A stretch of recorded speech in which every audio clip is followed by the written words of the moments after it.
Okay, let's talk about changes that I would like to see in homeschool culture.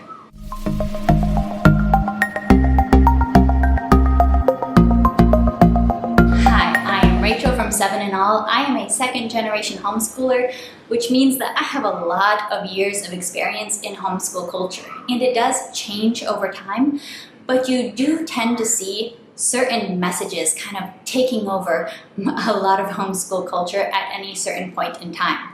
So today I thought it would be fun to make a video talking about the top 3 big changes that I would love to see change within our homeschool culture. And I know my audience is mainly homeschoolers, and that's who I'm talking to today. We can only change our culture from the inside out. Now, I am not saying that you need to agree with me on all of these things. We all come to homeschool from our own unique perspectives and experiences and needs.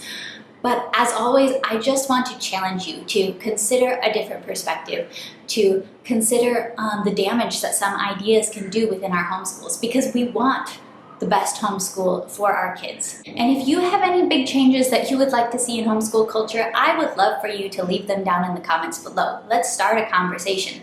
We are the ones with the power to change this culture. We are the homeschoolers. So go ahead, let's have these conversations in the comments.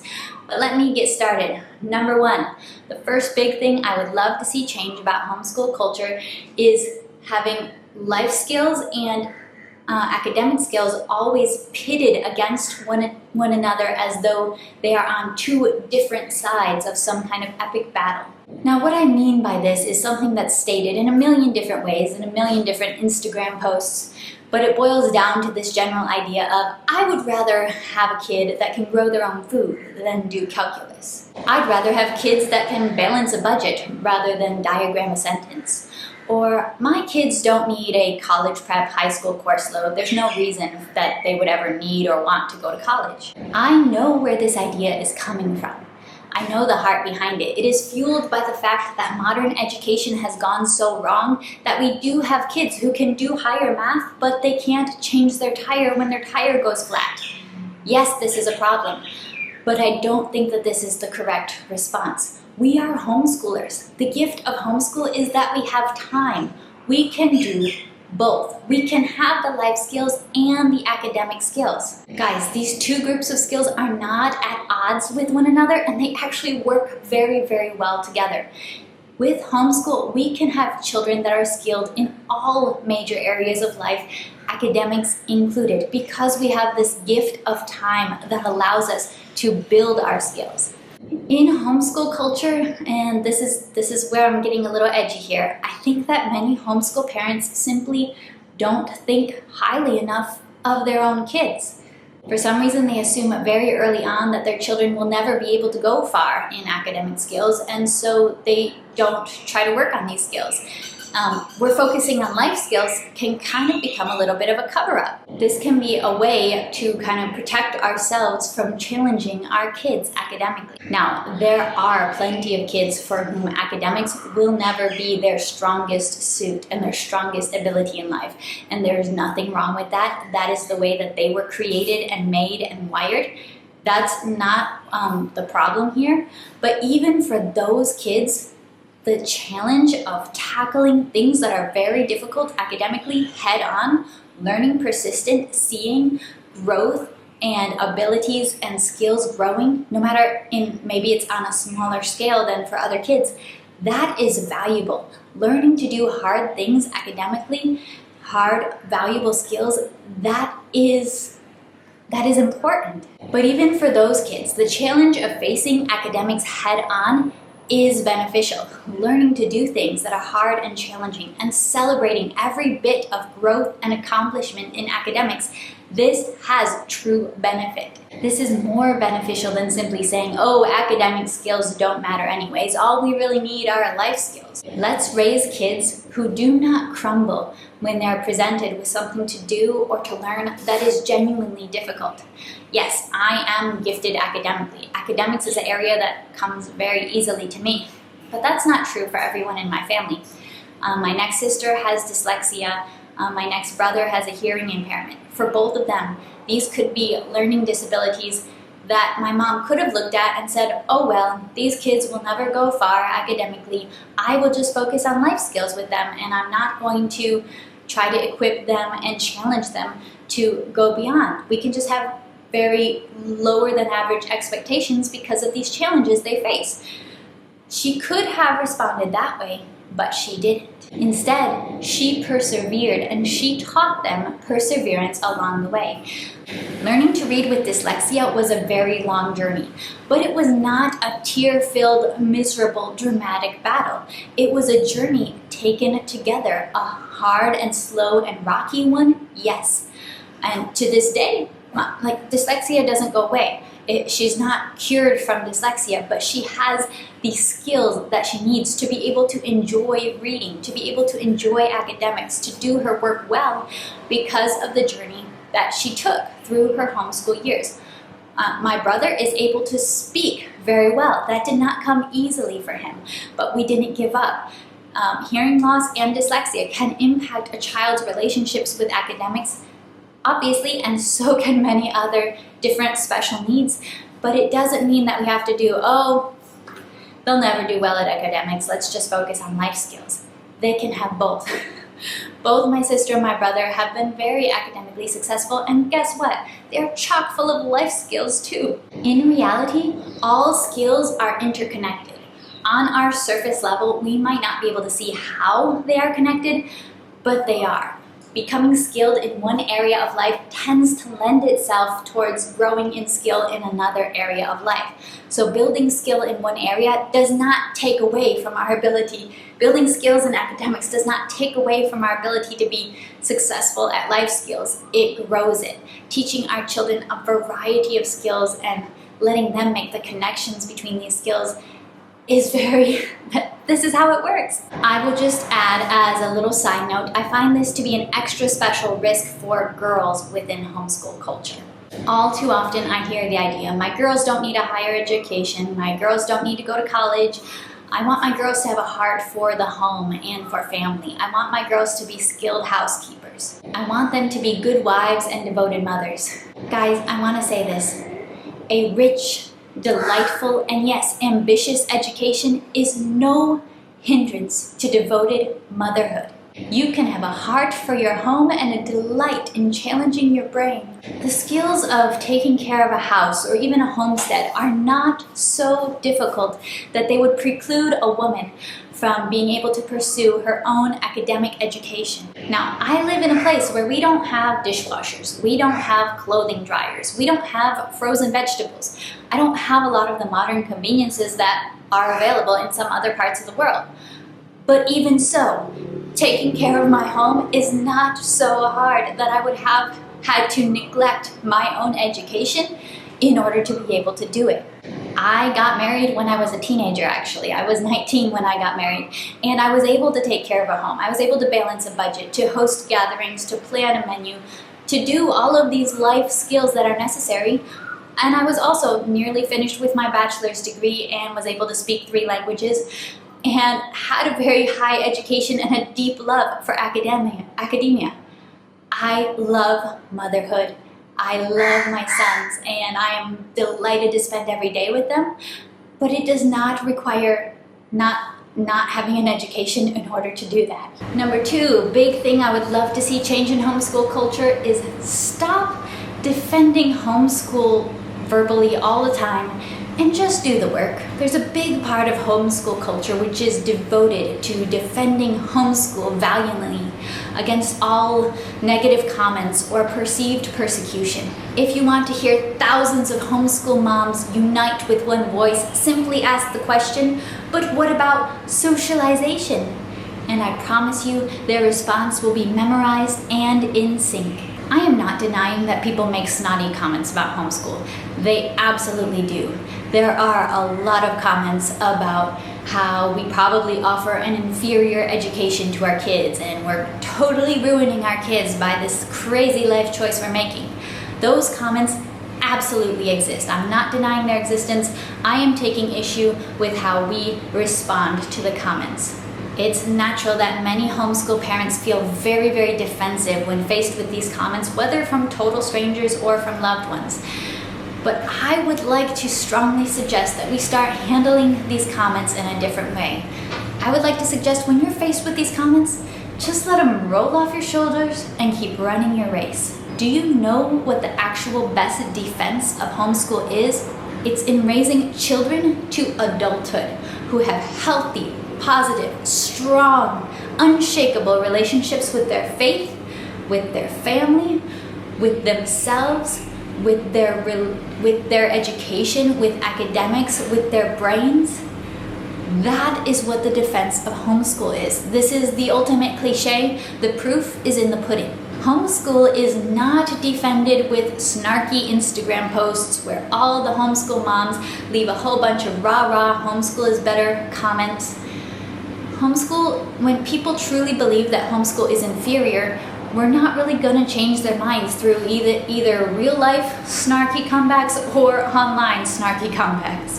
Homeschool is best defended when homeschool kids have the opportunity to grow up and shine and sparkle and be their own unique selves with their own unique abilities and experiences, and just be themselves. Like I do face less homeschool negative comments because people know who I am. So it's hard for people to say that homeschooling is inferior when they know me. Now, you may not have that yet because for you, maybe homeschool is in its first generation in your family. That's okay. But what I would really beg you is resist the urge to make all the snarky Instagram posts and to do all the defensive back chat when you hear this negative talk about homeschool. Instead, keep your nose to the grindstone, do the work, and trust that the proof will be there. The only thing that's going to prove the naysayers right or wrong will be the results. So talking big never got anybody anywhere. Forget all the comments and just focus on your kids and get to work. Expending energy on defending homeschool against attack, I don't think it really accomplishes what we think it will. I don't think it creates a strong reputation for homeschool. Instead, I feel like it has the opposite effect, making us seem very fragile indeed to the attackers. What will give homeschool a better reputation? It's us, the homeschool graduates. It's your kids as they grow up. Them being able to realize who they are and their growth in academic skills, in life skills, in every area of life, their strong relationships in every area of life, their health and wholeness. That is what will prove homeschool right or wrong. Now, this is going to be my last big change I'm going to talk about for today, and this last one is specific to Christian homeschoolers. I know that not all of my audience are Christian homeschoolers, but I am, and we can critique our own communities. We can critique the communities we are a part of. So this is the big change I would like to see for Christian homeschoolers, is that a biblical worldview come to mean something beyond simply slapping Bible verses about diligence on our math worksheets, doing a whole lot of character training, praying, worshiping, singing hymns, and making sure that we don't have any books that mention a world that's millions of years old on our bookshelves. We all are out here saying our homeschool has a biblical worldview. We're trying to communicate and teach a biblical worldview to our kids. But I keep seeing a biblical worldview being cheapened down to not what it should be, not what it could be. And that's very sad, and I don't think it's going to have the results that we want it to have. So what would I want to see a biblical worldview looking like in our homeschools? One, I would like to see kids equipped with real Bible reading skills, not simply devotional Bible reading skills where we read the word and we are inspired or we are convicted of our sin, but real Bible reading skills. I want our kids to know what is the Bible. I want them to know where did it come from. That's why I wrote a whole unit study on the history of the Bible, because I know that so many people, kids, teens, adults, don't even know where the Bible came from. We want our kids to be able to read the Bible with actual deep understanding, with exegetical skills. I want our kids to know how to read the different genres within biblical literature, to know the importance of reading the Bible in context, to know the danger of Bible verses taken out of context and slapped onto worksheets. Secondly, the problem with character training as being the main foundation of a biblical worldview. I am not anti-morality at all. I am very, very pro-morality.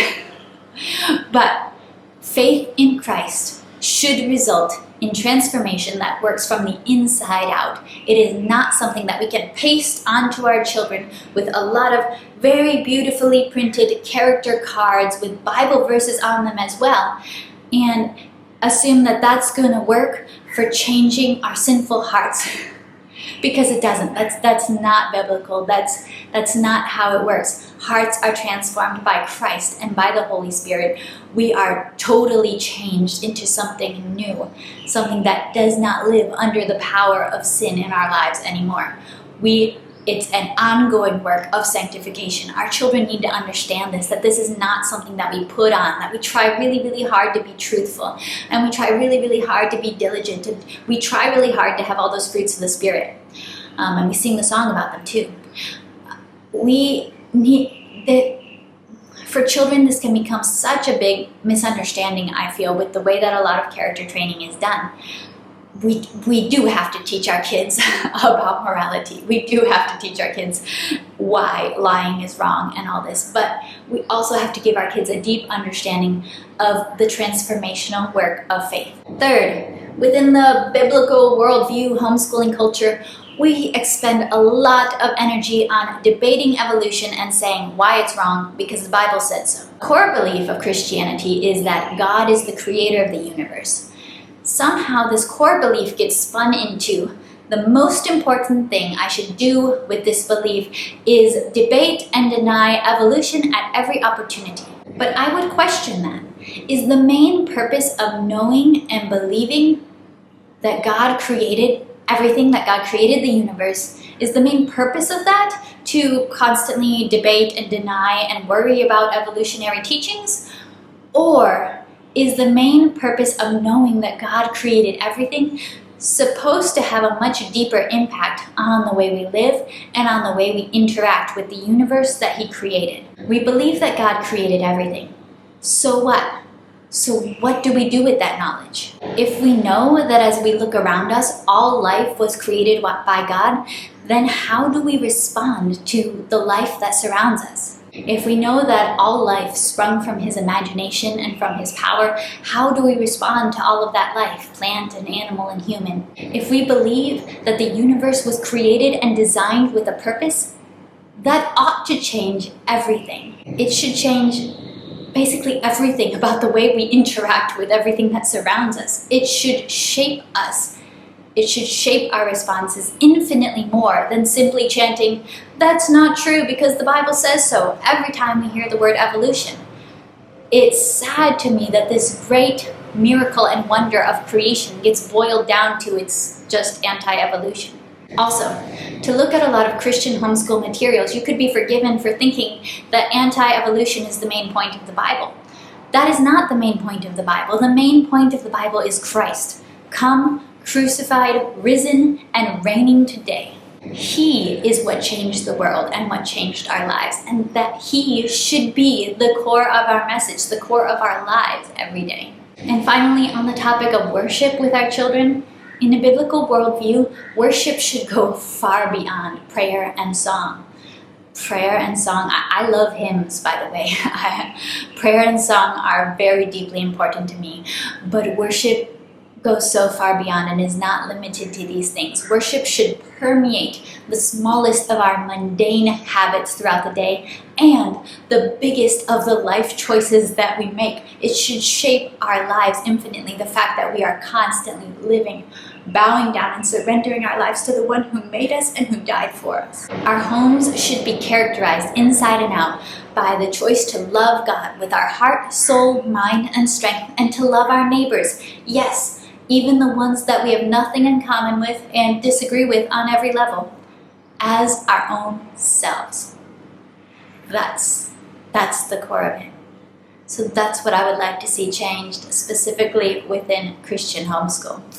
I hope that you enjoyed this video. I hope that it got you started thinking, and I would love to start some conversations in the comments down below.